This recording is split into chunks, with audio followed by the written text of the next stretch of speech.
Crystalline silica is one of Earth's most common minerals. It is found in stone, brick, rock, concrete, block, mortar, asphalt, and sand. Using power tools on these materials for tasks such as cutting or grinding can release tiny particles of silica into the air. These tiny particles are known as respirable crystalline silica.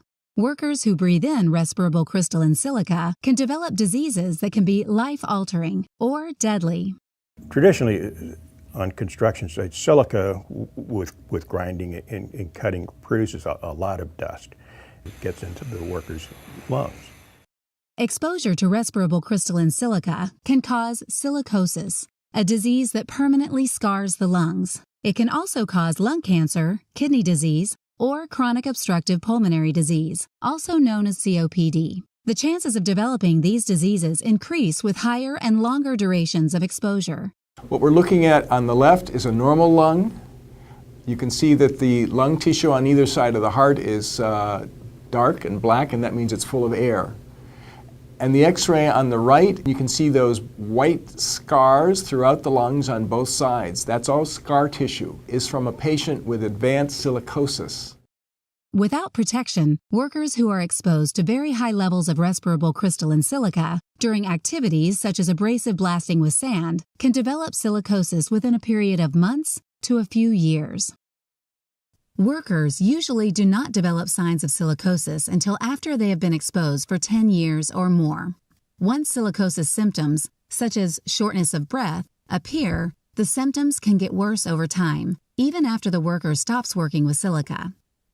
Usually people who develop silicosis have been very healthy, vigorous people, and they find after years of the disease that they're short of breath, that they can't go very far, they can't walk very far, they can't climb the stairs. They may even be short of breath just sitting still. I continue to see new cases of silicosis, and yet there is still no treatment. So I would like to see prevention of silicosis so that this disease is eliminated from our hospitals and our health clinics. Silica disease can be prevented by controlling exposure to silica dust. Water can be used to wet the dust and prevent it from getting into the air. Vacuums can be used to remove the dust at the point where it is made.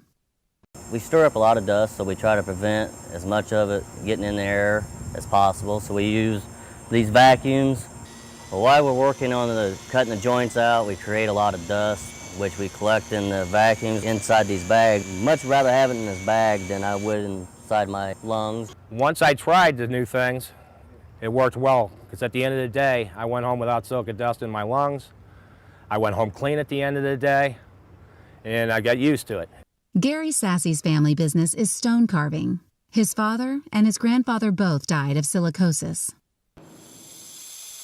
I believe that our industry here has worked hard to bring in new technology that does help with the silicosis problem.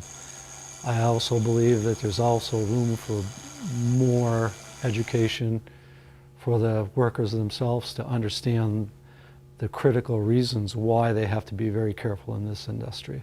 In today's climate, we stress to our customers safety, financial stability, company stability. We remind our men we want them to go home same shape or better shape than when they showed up at work that morning. OSHA's rule for respirable crystalline silica requires employers to protect workers from silica dust to prevent them from developing disease. Silica-related diseases can be prevented if proper controls are used to reduce workers' exposure to dust. More information on OSHA's requirements to protect workers exposed to respirable crystalline silica can be found at www.osha.gov/silica.